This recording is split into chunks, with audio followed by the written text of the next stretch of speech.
Welcome to the Deep Dive, where we plunge into fascinating topics, extracting the most vital insights from a stack of sources to give you a true shortcut to being well-informed. Today, we're embarking on a deep dive into neuroeconomics, a field that brilliantly marries the intricate workings of your brain with the surprising logic, or sometimes illogic, of decision-making. To kick us off, let's imagine two strikingly different yet deeply relatable scenarios, both centered on how our brains assign value. First, picture the intense final seconds of an online auction. You're poised, finger hovering over the bid button, that adrenaline surging. You might feel a primal urge to secure that item, even a subtle fear of losing it, pushing your bid higher than you originally planned. Now, shift gears completely. You're at a bustling flea market, face-to-face with the seller, negotiating the price of a unique antique. Here, it's not just about the numbers. You're reading the seller's expressions, adjusting your offer based on their reactions, perhaps even deciding to walk away if the price simply feels too high. Yeah, these contrasting scenarios perfectly illuminate a core principle in neuroeconomics. Subjective value isn't a static, fixed quantity. It's dynamic. It's a continuously computed concept, incredibly fluid and constantly influenced by the immediate context, our emotions, and our expectations in that very moment. Neuroeconomics, as an interdisciplinary field, steps in to understand how our brains perform these complex value computations. It ingeniously integrates insights from mechanistic neuroscience, delving into the actual biological machinery of the brain alongside principles from behavioral economics, which studies how psychological, social, and emotional factors influence our economic decisions, and finally, computational models of decision-making, which use mathematical frameworks to simulate and predict these processes. It's quite a mix. So to you, our curious listener, what makes this valuation process so remarkably malleable? It's not just a human eccentricity. Consider how the perceived value of an item at a marketplace can absolutely skyrocket if multiple bidders jump into the fray, creating a bidding war. We even observe this fundamental principle in the animal kingdom, where studies have shown that monkeys, for instance, adjust their prices for commodities like food or grooming services based on basic principles of supply and demand. Our brains, it turns out, don't operate on an absolute scale when it comes to value. There isn't a universal 1 to 10 scale for everything. Instead, our valuation relies heavily on comparisons, on relative assessments, and on contextual reference points. Precisely. Let's delve deeper into that online auction example. The thrill of sniping bidding at the very last second vividly highlights how social competition and, crucially, loss aversion can profoundly inflate an item's perceived value. Behavioral experiments have consistently shown that when an auction is framed in terms of potential losses, emphasizing what you stand to lose if you don't secure the item, people are far more prone to overbid. It's a powerful psychological pull. The neural underpinning here is fascinating. It's often the fear of losing more than the sheer joy of winning that intensely engages the brain's reward circuitry, compelling higher bids. This suggests our brain is wired to avoid perceived negative outcomes with, surprising vigor. Right.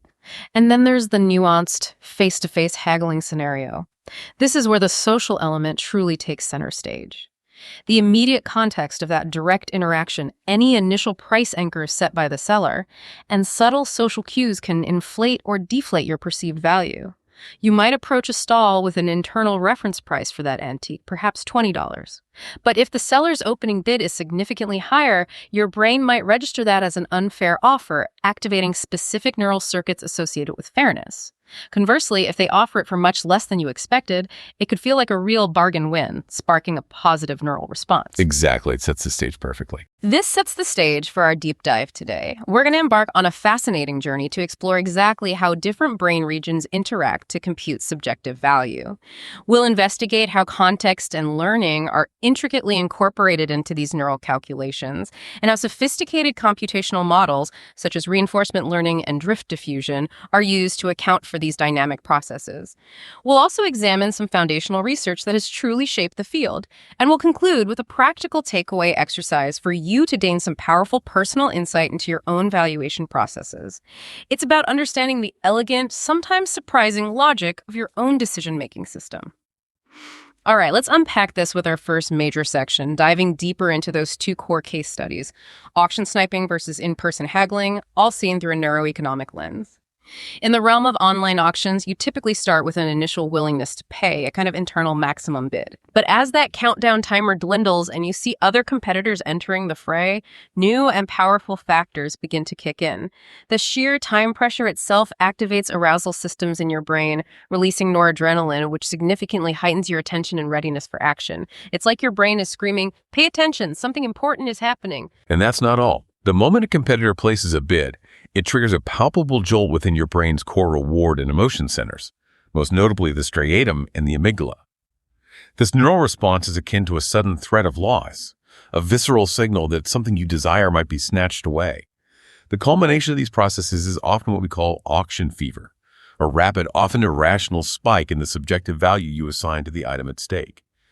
Neuroimaging studies using sophisticated techniques like fMRI have vividly shown that during competitive bidding, there's a distinct increase in activity within the ventral striatum, often abbreviated as VS when a person wins the auction. But here's where it gets really interesting. That activity plummets, it dips sharply upon losing. That striatal dip upon losing is profoundly significant. It's far deeper and more pronounced in competitive auction environments than it is in, say, non-competitive lotteries where you just win or lose based on chance. This effect is particularly potent for individuals who tend to overbid the most. What this essentially means from a neural perspective is that the pain of losing an auction, even if it's a purely notional loss, like losing out on an item you didn't even own yet, registers incredibly strongly within the brain's reward circuit. This intense negative signal then reinforces a powerful urge to avoid that perceived loss by, you guessed it, bidding even higher. It's almost as if your brain says, never again will I feel that dip. Exactly. And this neural interpretation aligns perfectly with behavioral data we've seen in real-world scenarios. For example, if bidders are given an upfront endowment, essentially, a sum of money that they stand to lose if they don't win the auction overbidding becomes even more rampant. The competitive context itself is instrumental in creating a continuously moving reference point.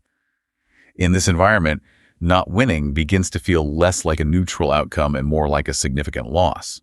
Consequently, your brain then ascribes extra, almost inflated value to the act of just winning, going far beyond the item's nominal objective utility.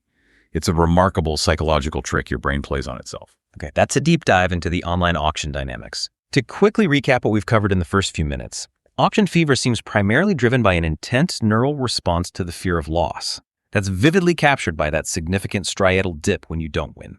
And this entire process is propelled by constantly shifting reference points, where not winning fundamentally morphs into losing. It's an elegant, if sometimes frustrating, neural mechanism. Now, let's pivot to the face-to-face haggling scenario, where the dynamics shift considerably. Here, social cognition and framing play a far more pronounced role. The direct interaction itself triggers specific brain networks involved in what we call theory of mind, our ability to understand the intentions and beliefs of others, and also fairness networks. For instance, your medial prefrontal cortex, or MPFC, and insula might activate strongly if you perceive an offer from the seller as unfair or exploitative. You walk in with an initial reference price, say $20 for a vintage antique you're eyeing.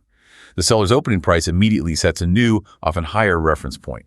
Your brain swiftly evaluates this against your existing expectations. And if that opening price is significantly higher than your initial expectation, your insula, a brain region strongly implicated in the violation of expectations and processing aversive feelings, might light up. This sends a clear signal. This price just feels wrong. Conversely, if the seller offers a price much lower than you anticipated, it could activate your brain's reward areas, giving you that delightful feeling of having snagged a bargain.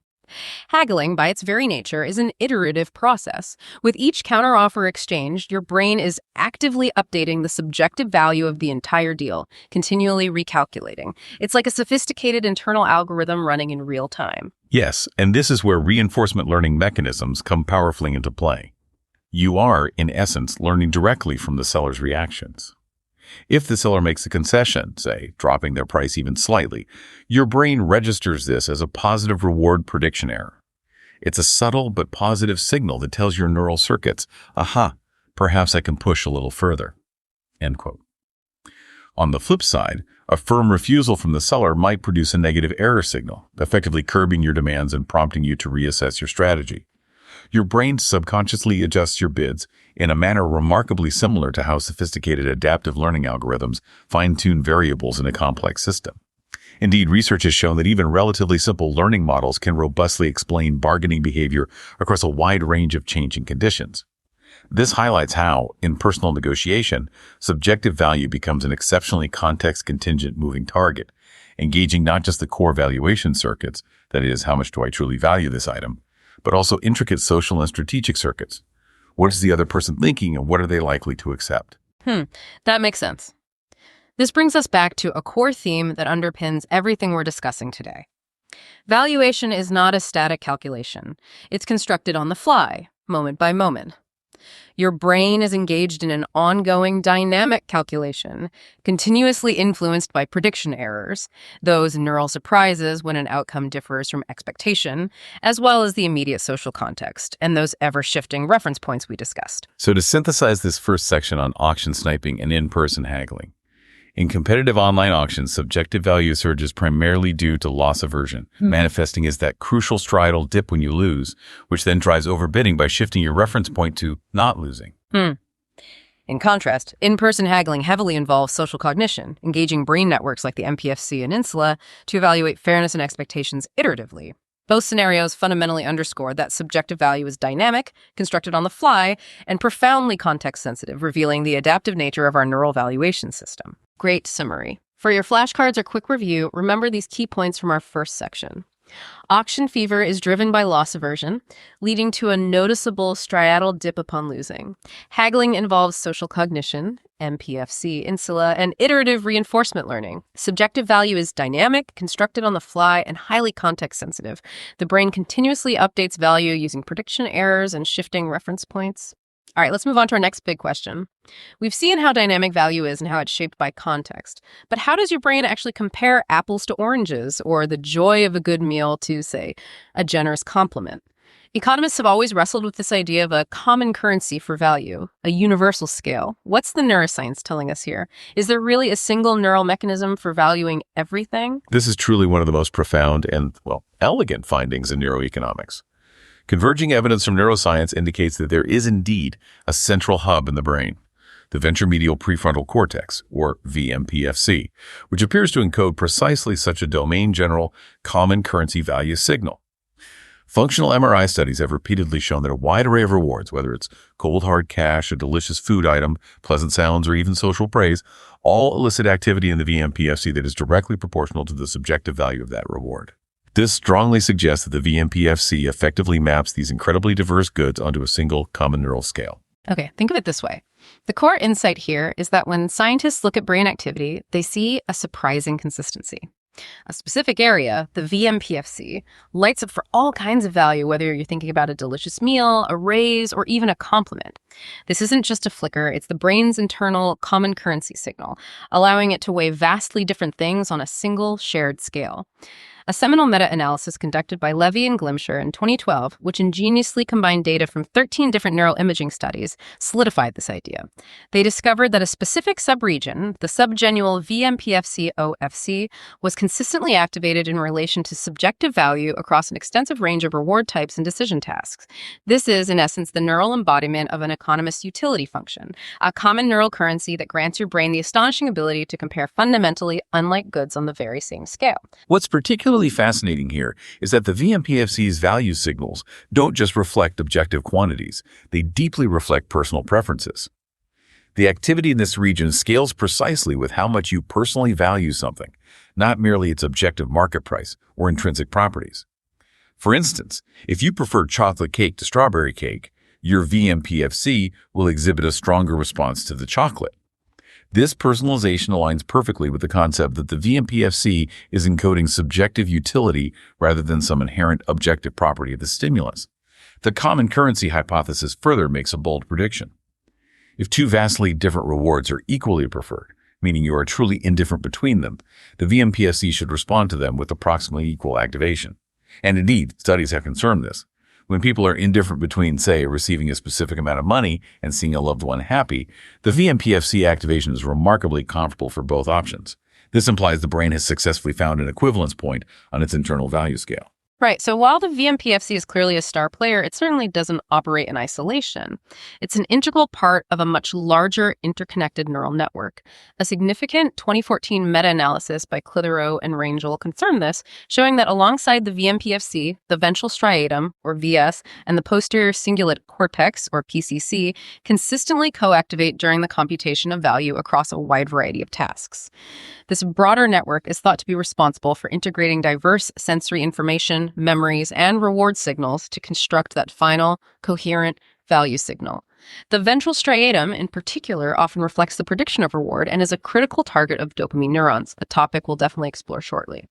Meanwhile, the PCC is believed to integrate broader contextual information and personal relevance into the valuation process, adding layers of nuance. What's fascinating is how the VMPFC's central value signal is dynamically modulated by inputs from other brain systems, adapting based on the specific context. For instance, when you're making social decisions, the VMPFC receives critical input from brain areas specialized in processing social cognition, such as the temporoparietal junction or the superior temporal sulcus. Similarly, during decisions heavily laden with emotion, signals from limbic areas, like the amygdala, influence the VMPFC. Yet, despite these diverse inputs, the VMPFC ultimately appear to integrate all these influences into a single, unified value metric, what you might consider the bottom line of what something is truly worth to you.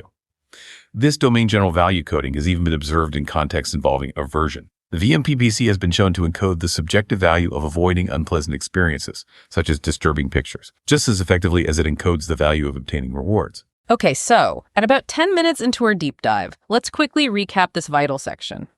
The VMPFC acts as the brain's central hub for a common currency of subjective value. It uniquely integrates diverse reward types, from money to food to social praise, onto a single neural scale. This crucial region works in concert with a broader valuation network, notably including the ventral striatum and the posterior cingulate cortex, making it fundamental for enabling the complex trade-offs and decisions we make every day. In summary, the VMPFC stands out as a key hub for representing just how much we value something. It provides this essential neural common currency, which is fundamental for making all sorts of trade-offs and decisions. Whether you're weighing the choice between spending $5 on a latte or saving it for a bus ride, or even deciding if winning an auction is truly worth $100 to you, the VMPFC is the neural mechanism that allows your brain to compare these otherwise incomparable options on a consistent, unified scale. Excellent. For your flashcards on this section, remember, the VMPFC acts as the brain's common currency for subjective value. It encodes value for incredibly diverse rewards, including money, food, and social praise. Its activity scales directly with personal preference and subjective utility. It's intricately networked with the ventral striatum, VS, and posterior cingulate cortex, PCC, for integrated value computation. Ultimately, it is crucial for comparing incomparable options and facilitating complex trade-offs in decision-making. Now, let's explore one of the most exciting discoveries in neuroeconomics, how the brain actually learns and updates these values through experience. Think about training a pet with treats. You quickly learn that the most effective way to teach a new trick is to use an element surprise, a treat that's better than expected or given unexpectedly. In the brain, this principle is elegantly captured by dopamine neurons. These specialized neurons, located in midbrain regions, specifically the ventral tegmental area and the substantia nigra, are thought to emit what's known as the reward prediction error, or RPE signal. Right, this RPE signal is essentially a neural report on how much better or worse an outcome is than what was originally expected. It's the brain's way of registering neural surprise in the context of reward. Wolfram Schultz's groundbreaking work, spanning decades and elegantly summarized in a comprehensive 2024 review, meticulously details the firing patterns of these midbrain dopamine neurons. When a reward is unexpectedly good, these neurons burst into increased firing, signaling a positive RPE. If outcomes align perfectly with expectations, their firing remains at a baseline level.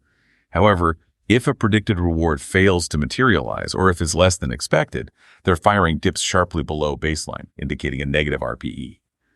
This precise pattern has been consistently observed across species, from humans and monkeys to rodents, and it aligns remarkably well with the core principles of reinforcement learning algorithms, which use prediction errors to update future expectations and drive learning. Okay, so according to Schultz, dopamine neurons are not just signaling any kind of error, they specifically encode RPEs in terms of subjective reward value.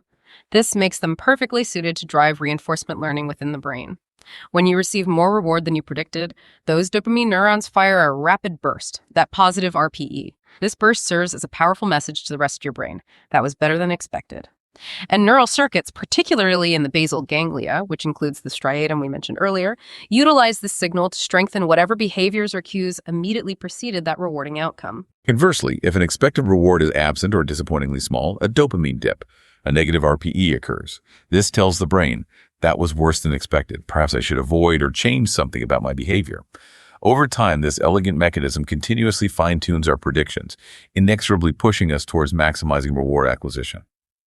As Schultz elucidates, positive RPEs incrementally raise the brain's predicted value for various cues and actions, creating a relentless drive to seek out progressively better rewards. Each positive surprise effectively raises the bar, shifting the prediction, so that to elicit another potent dopamine burst, one must achieve an even better reward next time. This process can be conceptualized as a recursive cycle, a perpetual feedback loop. In essence, this dopamine-driven learning instills a fundamental restlessness for improvement, constantly updating our valuations and propelling us to aim for maximal reward.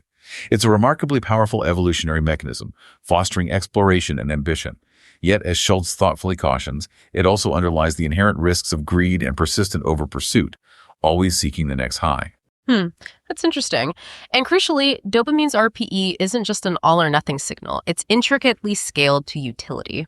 Think of it like this. The first $5 you find feels amazing. Finding another 5 after that feels good, but maybe not quite as amazing as the first 5. And finding another 5 after you just found 1,000, barely a blip. That feeling, that diminishing kick from extra rewards is what we mean by diminishing marginal utility, and it's reflected directly in how your brain's dopamine neurons fire. The firing rate of dopamine neurons increases non-linearly with the magnitude of a reward, perfectly reflecting this principle. In fact, dopamine responses have been empirically shown to conform to formal utility functions, exhibiting saturation for very large rewards, similar to how, subjectively, $1,000 doesn't feel twice as good as $500. This means the brain's fundamental teaching signal inherently operates on a utility scale, prioritizing subjective value gained or lost over mere raw inputs. A fascinating nuance is how dopamine RPE signals can also incorporate risk and context. If a gamble pays out unexpectedly, dopamine neurons don't just register the amount.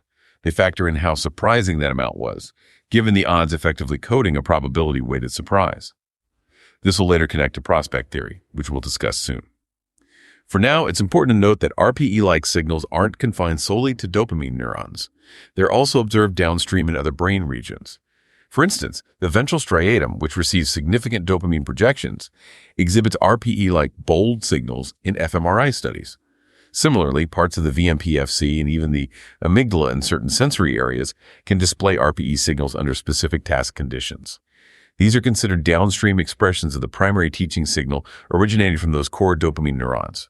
For example, during learning tasks, fMRI studies frequently reveal an activity in the ventral striatum directly correlates with the computed RPE derived from a computational learning model. This indicates that as dopamine release modulates activity in the striatum, the corresponding blood flow signal, or BOLD, captures a measurable trace of that RPE, effectively reinforcing learning within the complex frontal striatal circuits.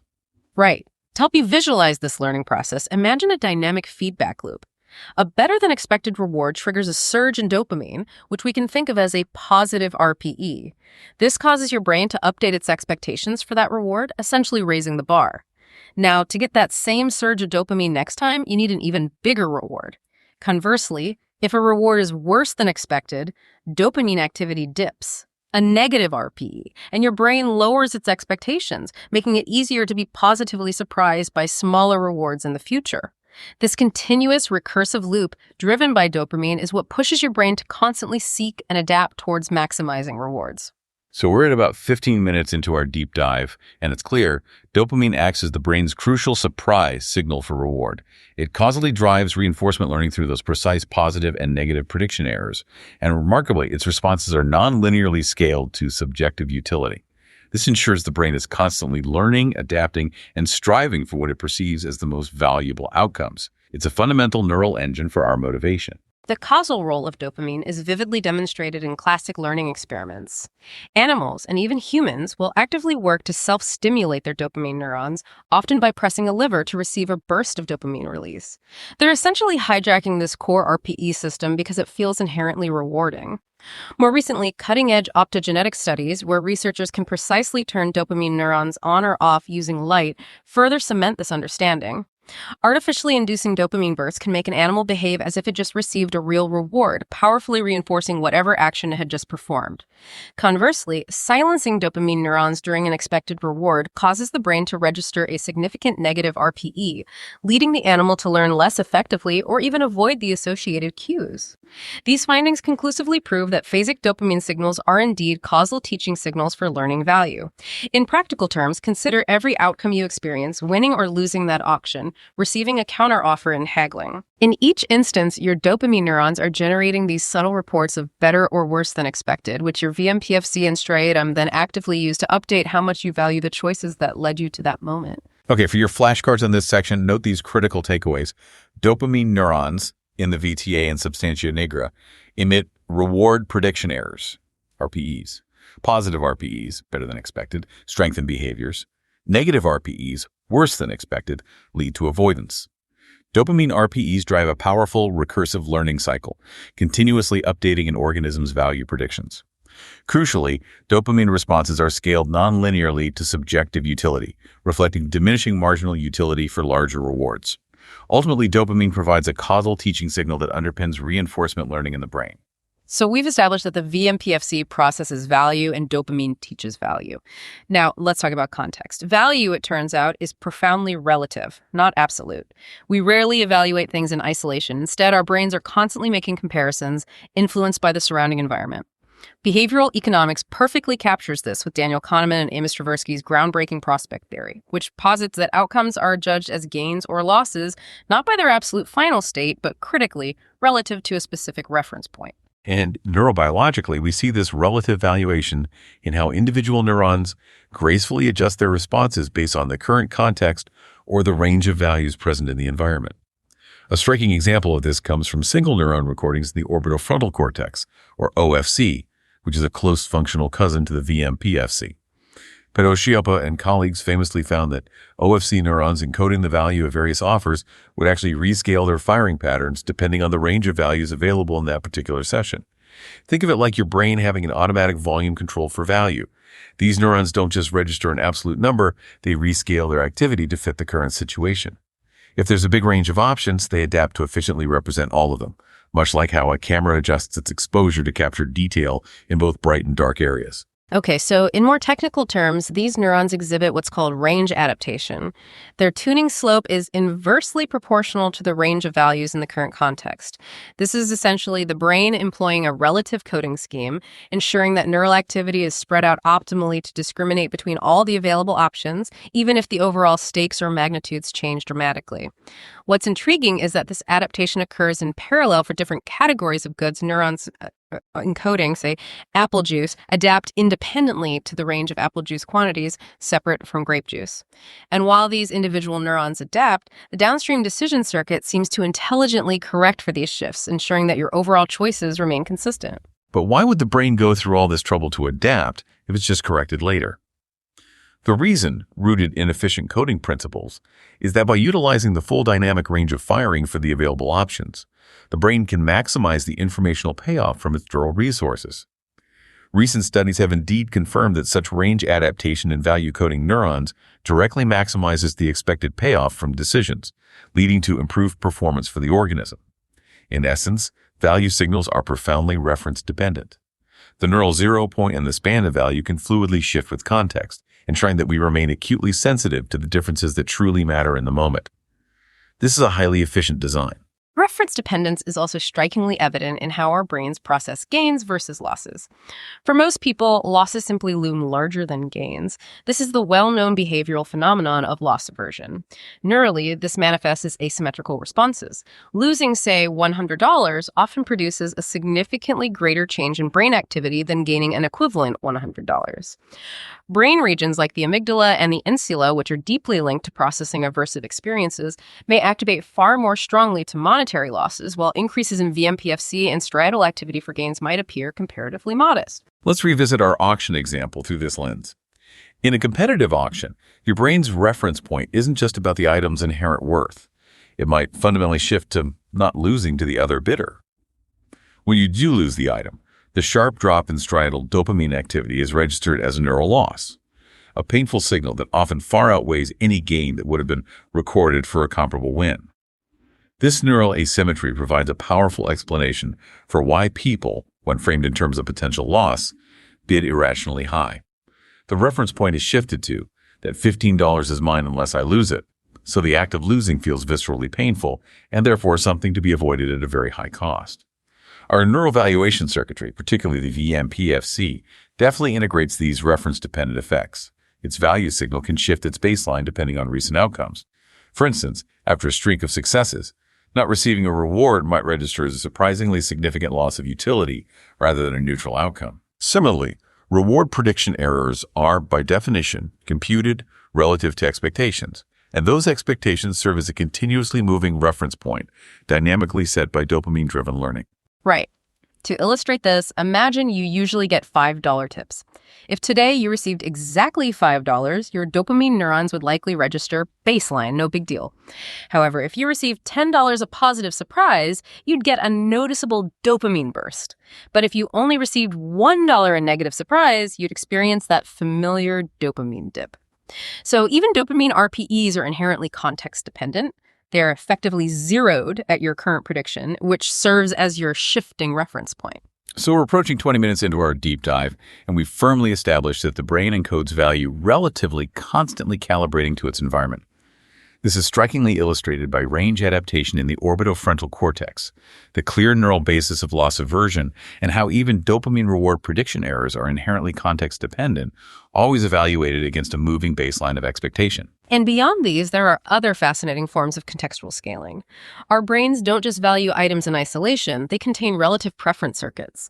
Some neurons in the orbitofrontal cortex, for example, encode the value of one option relative to another when both are presented, effectively implementing a better versus worse code. This can lead to what are called menu effects, such as the classic decoy effect. Adding a third, mediocre option can surprisingly alter the perceived comparison between two main options, presumably because the neural representation space itself is perturbed by the presence of this new, seemingly irrelevant decoy. Context can also stem from recent history. For instance, after receiving a truly large reward, the very next reward, even if objectively substantial, might feel comparatively smaller. This is known as the contrast effect. Indeed, human neuroimaging shows reduced VMPFC activation for a given reward if it was preceded by a much bigger one, serving as a clear neural signature of this contrast. All these examples underscore a fundamental neuroeconomic principle. The brain encodes value in profoundly relative terms. Its neural circuits continuously calibrate themselves to the environment, whether it involves adapting to specific value ranges, using current expectations as fluid baselines, or being influenced by intricate social contexts and framing effects. This makes immense evolutionary sense. An animal that has just gorged itself on a feast might not pursue another food source with the same fervor, a reflection of diminished marginal utility. Conversely, an animal facing scarcity will treat even a small food item as incredibly valuable. Our brains, it turns out, are intrinsically built to be sophisticated, context-aware evaluators, constantly adapting to their environment. Okay, let's nail this down. To summarize this crucial section for your flashcards, value is inherently relative, not absolute. Reference dependence. OFC neurons show range adaptation to efficiently code values within a given context. Loss aversion manifests as stronger neural responses to losses, amygdala, insula, than gains. Dopamine RPEs are computed relative to current expectations, moving reference points. Contextual effects include menu effects, decoy, and contrast effects on VMPFC activity. Now, let's turn our attention to one of the most intriguing aspects of human decision-making, how we deal with risk and uncertainty. It's widely known that human decisions under risk systematically deviate from purely rational mathematical expected value calculations. We tend to overweight small probabilities, underweight large ones, and show a diminishing sensitivity to changes in outcome value. For example, the perceived difference between $100 and $200 feels much bigger than the difference between $1,100 and $1,200, even though the objective difference is the same. This is precisely what prospect theory, developed by Kahneman and Tversky, addresses. It elegantly captures these patterns with two core components.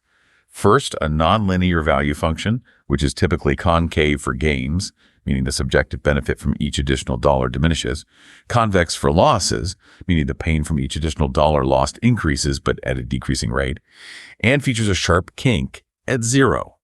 Losses hurt more than equivalent gains feel good. Second, it includes a probability weighting function, where very low probabilities are often overweighted, think lottery tickets, while medium to high probabilities are underweighted, think insurance. A central question in neuroeconomics is whether our brains actually implement these nonlinear value and probability transformations. And, well, mounting evidence suggests that at least in part they do.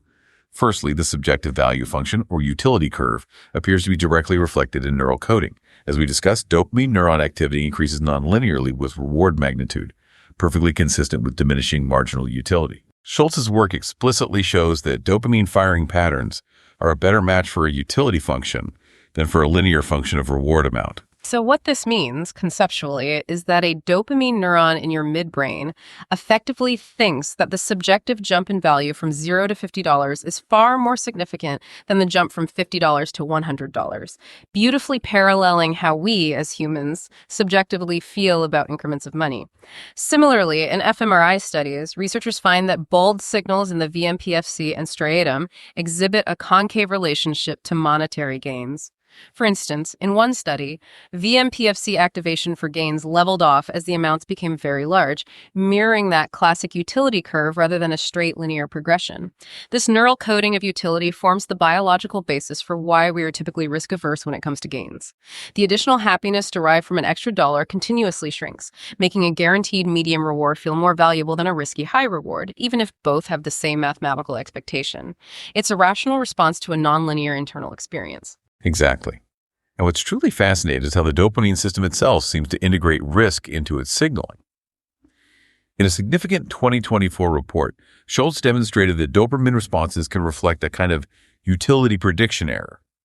When monkeys were presented with two gambles that had the same expected value but differed in risk, their dopamine neurons responded more strongly to the riskier gamble if the animal behaviorally preferred it. Essentially, the dopamine signal tracked the monkey's subjective value, which crucially included a risk premium. This indicates that the neural valuation process was incorporating the shape of the utility function and not just the raw mathematical expectation. This aligns perfectly with the idea that the brain's reward system encodes not objective dollar values, but rather subjective context and risk-weighted values. Interesting. What about the probability weighting side of prospect theory? You mentioned that earlier. Here, the evidence is both emerging and incredibly intriguing. While there might be some differences between monkeys and humans, experiments have begun to record the activity of individual neurons while animals make risky choices, seeking to determine if their firing patterns reflect these probability distortions. A recent study by Imazumi and colleagues in 2022 trained monkeys on various gambles and found that a comprehensive prospect theory model, incorporating both a concave utility function and a probability weighting function, provided the best explanation for the firing patterns of many neurons within the reward circuitry. They recorded from multiple regions, including the dorsal striatum, ventral striatum, and orbitofrontal cortex, and discovered that the activity of neurons in these areas, as the monkeys evaluated the gambles, was far more accurately captured by a full prospect theory model than by simpler expected value or expected utility models. Right. This means that at a neural level, these neurons were combining probability and magnitude in a multiplicative fashion. And crucially, they were doing so using subjective probability weights. Interestingly, the monkeys in this particular study did not exhibit the classic inverse S-shaped probability weighting function seen in humans, where small probabilities are overweighted and large probabilities are underweighted. Instead, their probability weighting was more linear or even concave, suggesting they might have underweighted low probabilities. However, the pivotal point is that their behavioral weighting was directly mirrored in the activity of their neurons. Some neurons even encoded a probability bonus for certain ranges, effectively implementing the W key function from prospect theory directly in their firing rates. Moreover, these valuation signals for risk were not localized to a single risk module, but were distributed across the neural network, implying a sophisticated population coding of prospect theoretic value. When the authors then constructed a simple neural network model, aggregating the signals from these recorded neurons, the combined output accurately predicted the monkey's choices and their risk preferences, providing a powerful bridge from single-cell activity to observable behavior. Wow. So we're approaching 25 minutes into our deep dive, and the evidence is mounting. The brain's neural circuits are indeed implementing the core nonlinearities described by prospect theory. Dopamine neurons and the VMPFC demonstrably reflect utility curves, capturing diminishing marginal utility, and cutting-edge research now suggests that individual neurons are integrating and even implementing probability weighting functions. These aren't just abstract economic models, they're literally wired into our brains. Pretty much, yeah. And in humans, fMRI studies also provide compelling evidence that distinct brain regions map onto different components of prospect theory. For example, the striatum frequently encodes something akin to expected value, but it does so using the individual's own risk-weighted probabilities, which are derived from their actual choices. One study, for instance, found that striatal activation in response to risky gambles precisely corresponded to the subject's subjective value of that gamble, after accounting for their personal risk attitude, rather than simply its objective mathematical value. Furthermore, the dorsomedial prefrontal cortex, or DMPFC, and the anterior insula have been implicated in the overweighting of small probabilities and in loss aversion. These regions may be contributing additional threat signals, making a potential loss loom larger than a symmetric gain, which is a powerful driver of behavior. Okay, so it's like different parts handle different distortions. A review by Trappell, Fox, and Poldrack in 2005 even conjectured how various components of prospect theory might map onto specific neural mechanisms. For example, they hypothesized that dopamine-based learning processes underlie the curvature of the value function. Essentially, how we learn from rewards shapes our utility. They also suggested that biases in attention and memory might be responsible for probability weighting. We tend to overreact to vivid, rare events due to their salience in our memory, and this could involve the amygdala and prefrontal cortex. Modern research further extends this, showing that emotion and attention can dynamically alter probability weighting. For instance, anxiety can amplify the perceived likelihood of negative outcomes, likely through the influence of the amygdala and insula on prefrontal valuation areas. Conversely, excitement may lead us to overweight positive, low-probability events, perhaps via a dopaminergic boost. In essence, the brain does not calculate probabilities and outcomes in a strictly linear fashion. Instead, it employs subjective value functions, compressing the subjective impact of large gains, exaggerating differences near reference points, and contextually weighing probabilities. These apparent distortions, so elegantly captured by prospect theory, emerge from the intricate interplay of core valuation circuits like the VMPFC, striatum, and dopamine system, with other modulatory circuits such as the amygdala, insula, and frontal areas. These modulatory circuits dynamically inject emotion, attention, and immediate context into the valuation process. Neuroeconomics, therefore, provides a profound mechanistic basis for why our choices often violate classical expected utility theory. Our brains are wired to utilize heuristics and nonlinear coding that were likely highly advantageous in our evolutionary environment. For example, being better safe than sorry when facing high potential losses, or being willing to take a chance when potential rewards are scarce. This is not a bug, but a feature of our neural architecture. That makes sense. It's an adaptive system, not a perfectly rational calculator. Okay, for your flashcards on this dense but crucial section, the brain implements prospect theory's nonlinear value and probability weighting functions. Dopamine neurons and the VMPFC reflect diminishing marginal utility, concave for gains. Neuronal firing patterns, for example, OFC striatum, integrate subjective probability weights, as seen in studies like Imazumi et al., 2022. Striatum encodes subjective risk-weighted value, DMPFC involved in loss aversion overweighting small probabilities. Emotional and attentional circuits modulate prospect theoretic valuations. So far, we focused heavily on how the brain assigns subjective value to options or outcomes, essentially figuring out how much something is worth.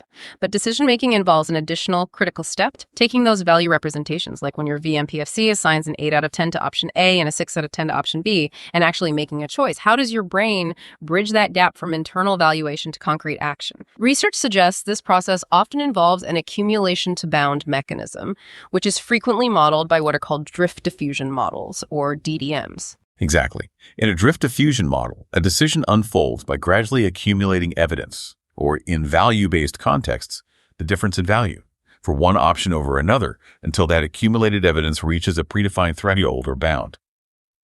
Neuroscientifically, this precise kind of ramping activity has been observed in regions like the dorsal lateral prefrontal cortex, or DLPFC, and the parietal cortex, particularly during relatively simple perceptual decisions. For example, in binary decisions, neurons in the lateral interparietal area, or LIP, will progressively increase their firing rate as evidence for one choice accumulates, reaching a peak just before that choice is actually executed.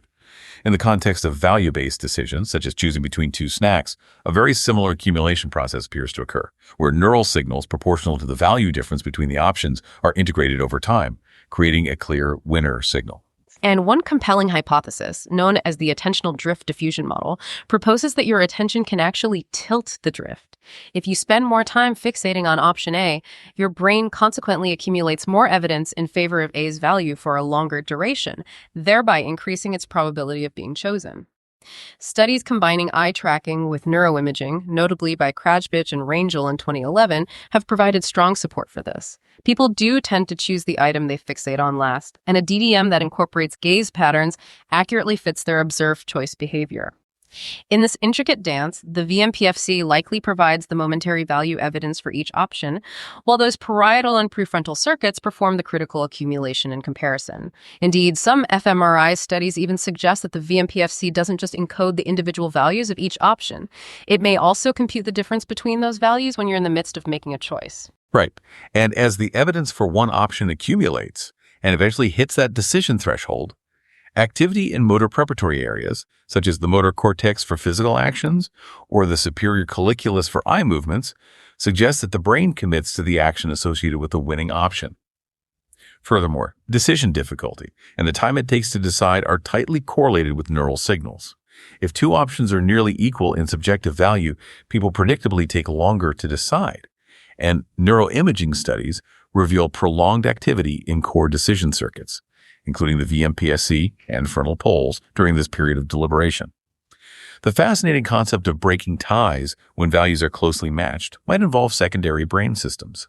For instance, if the values are almost identical, the stalemate could be resolved by random neural fluctuations, or perhaps by slight biases injected by emotional systems. Your amygdala might subtly push you toward a safer choice if you're feeling anxious, or the nucleus accumbens might nudge you towards a risky choice if you're feeling excited. And the intertwining of motor action and value is quite profound. The striatum and its linked circuits within the basal ganglia are absolutely crucial for translating a value-based decision into a concrete action. When you finally decide to place that bid in the auction or say yes in a negotiation, the dorsal striatum, which is deeply interconnected with motor planning areas, plays a vital role in invigorating that action, particularly if the assigned value is sufficiently high. This overlap of the motor and value systems is sometimes referred to as the vigor aspect of value. Higher valued options are not only more likely to be chosen, but they can literally make us move faster or more vigorously to obtain them. Think about how a rodent will run noticeably faster for a larger reward.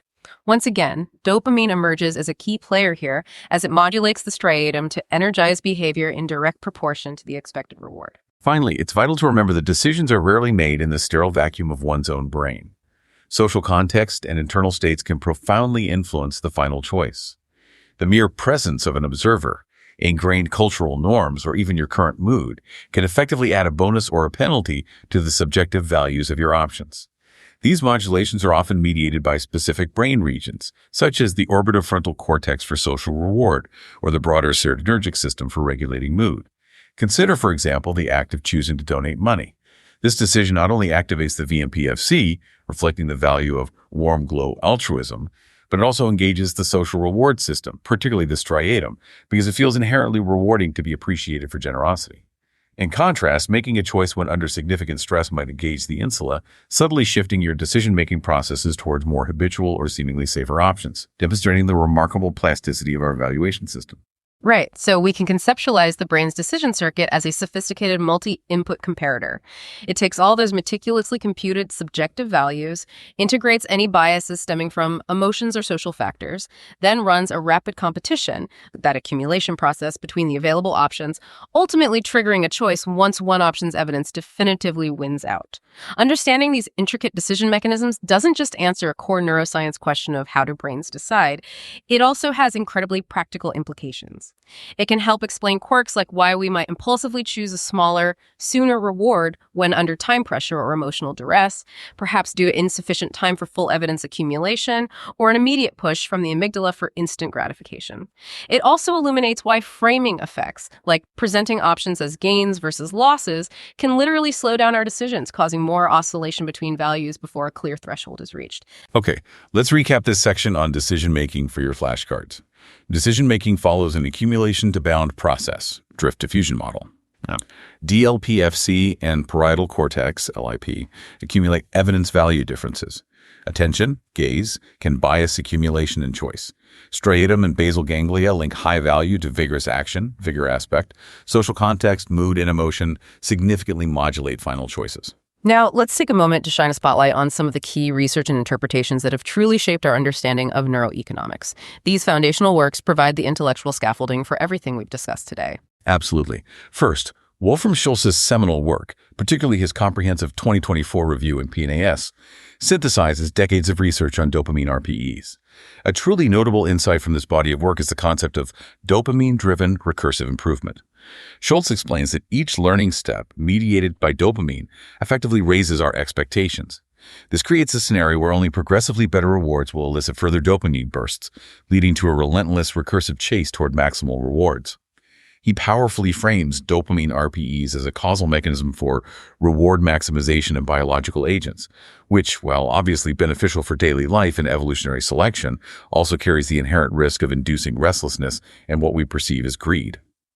This perspective paints dopamine in an almost motivational light. It's not just reporting on past events, it's actively propelling the organism forward.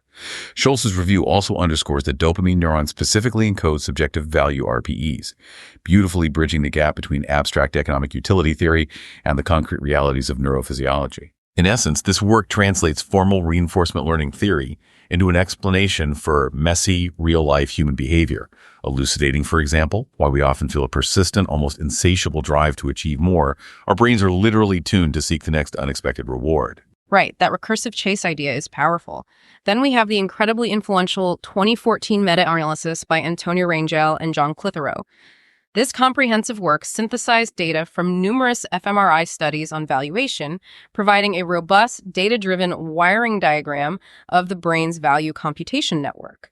Their findings profoundly solidify the central role of the VMPFC in value processing, but they also went a step further, identifying distinct subnetworks within the broader valuation system. For instance, they found evidence for two subregions within the VMPFC, a more anterior part connecting with areas like the angular gyrus and ventral posterior cingulate cortex, and a central VMPFC that connects with the dorsal PCC. This suggests that different aspects of valuation, perhaps concrete stimulus values versus more abstract integrative value, might map onto slightly different VMPFC circuits. They also definitively confirmed that the ventral striatum and the posterior cingulate cortex consistently co-activate with the VMPFC during value computation. Yeah, the key takeaway from Rangel and Clithero's work is that value representation in the brain is both distributed and coordinated. They delved into hypotheses about how these areas interact. For example, they suggested that the PCC might provide crucial links to episodic memory, implying that valuing something might inherently involve recalling past experiences associated with it. Meanwhile, the VS is theorized to inject those powerful dopamine-driven learning signals directly into the VMPFC's valuation process. This meta-analysis provided the field with a foundational wiring diagram for the core decision-making circuit and is now frequently cited as compelling evidence that a common, distributed neural network underpins our diverse economic choices. Okay, and finally, we turn to Dino, Levy, and Paul Glimcher's pivotal 2012 paper, which tackled a fundamental and long-standing question. Is there truly a single universal scale for all value in the brain, as economic theory would suggest? By meticulously reviewing and meta-analyzing a vast array of neuroimaging results, they concluded that yes, a specific subregion of the VMPFC-OFC consistently encodes subjective value across an impressive multitude of domains. They provocatively dubbed this evidence for a neural common currency. A highlight from the research was demonstrating overlapping VMPFC activation for vastly different categories like money, food, and even social values, with each being scaled precisely to the individual's personal preference. This finding powerfully bolstered the idea that the brain is indeed capable of converting fundamentally different rewards into a general unified currency, likely in terms of neural firing rates or the magnitude of the bold signal, specifically to enable direct comparison and trade-offs. Levy and Glimcher also speculated on the broader implications of their findings. For instance, if the VMPFC serves as this critical common value pathway, then dysfunctions in this particular area could underlie a range of economic decision deficits, such as those observed in addiction, where the value signals for addictive substances might overwhelmingly swamp the system. They further pointed out that this common valuation mechanism provides a robust neurobiological foundation for standard economic theory, which was a powerful and compelling argument for the direct relevance and utility of neuroscience to the fields of economics. These expert contributions, among others, truly provide the scaffolding for our current understanding of neuroeconomics. They beautifully illustrate how experimental evidence, ranging from single neuron recordings to large-scale meta-analyses, converges on a few key unifying principles.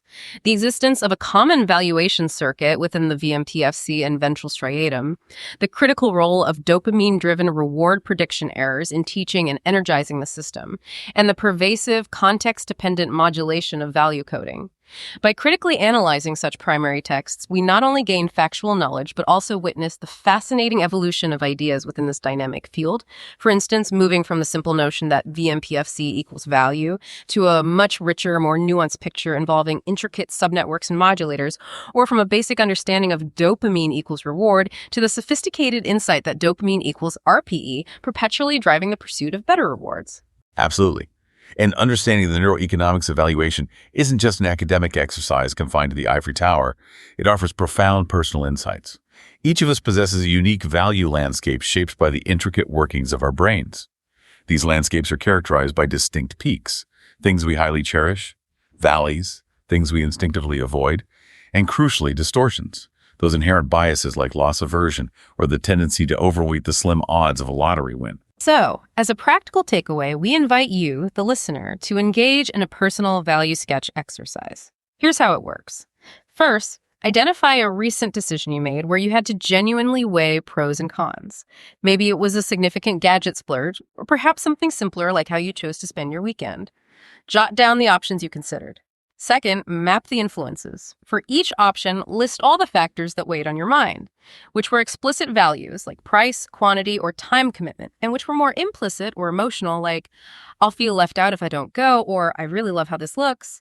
Next to each factor, simply note if it felt like a reward, a positive, or a cost a negative in your mental calculation. Third, and this is where it gets really interesting, find your reference points. Ask yourself, what was my baseline expectation for this decision?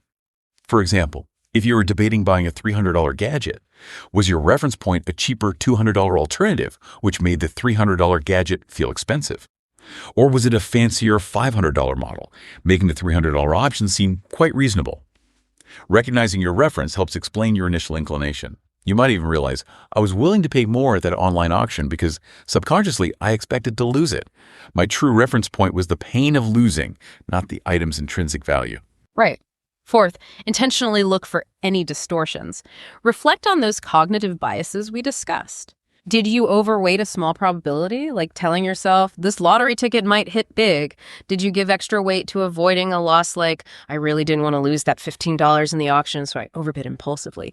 Did an irrelevant option, or perhaps an initial price anchor set by someone else, subtly sway your internal value scale? If so, consider marking these on your sketch. Maybe draw a bold arrow next to a factor you now realize you probably gave too much weight in hindsight. Fifth, for a moment, try to consider the brain behind it all. Imagine the intricate neural circuitry at play. Realize that your VMPFC was diligently summing up all those explicit and implicit factors into a single subjective value for each option. Your dopamine neurons were busy logging prediction errors as outcomes unfolded. Perhaps a surge of, oh, that counteroffer was better than I hoped. Nice. Or a disheartening, this isn't as rewarding as expected. If you experienced anxiety about a risky choice, envision your amygdala likely tugging that value downward. By actively envisioning these neural dynamics, you might gain a certain detachment, allowing you to see your decision more objectively.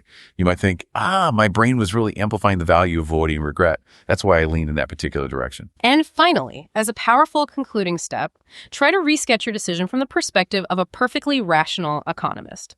Focus solely on the core, objective benefits and costs, stripping away any extra emotional weights or biases. How does this rational sketch differ from your initial real-world one? This isn't to say that emotions are wrong. Our brains include them for very good evolutionary reasons. But this exercise highlights precisely where your subjective valuation might systematically deviate or err.